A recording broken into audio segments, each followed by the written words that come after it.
Ash likes Serena, and that's why he treats her differently than previous Pokégirls. You have probably heard this a lot, but let's see how true it actually is.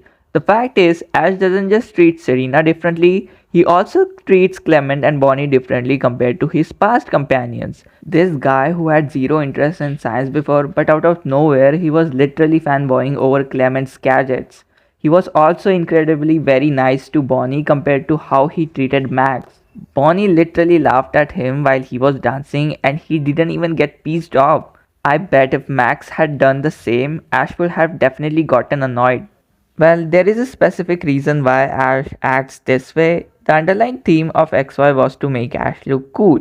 In fact, they clearly stated that they needed a female character who admires Ash so the audience could view him from her perspective. So Serena was merely an accessory to him to make him look cool. Furthermore, it was clearly established in the official relationship chart before the series started that Ash sees Serena merely as a companion or colleague. So him inviting her to join the group wasn't because he liked her romantically. In fact, he barely even cared when Tierno constantly flirted with her.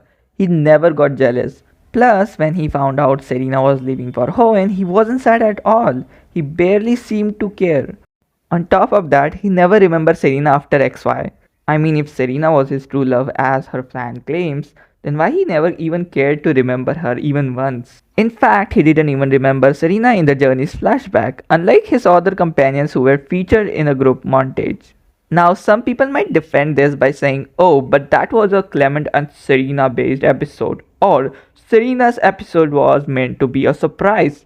To you, my friend, I'm really sorry to break this down, but Ash remembered silent during Iris's episode, and I don't think so including Serena in that flashback frame would have ruined her surprise return.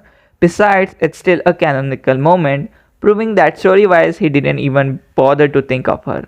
To make matters worse, the Friends Forever BGM played during their reunion, hinting they are just friends. I remember someone trying to defend this by pointing out that a Meloetta themed BGM played in a random episode, arguing that background music can play anywhere and has nothing to do with anything. But that's not a fair comparison. There is a specific reason why this track is titled Friends Forever in the first place.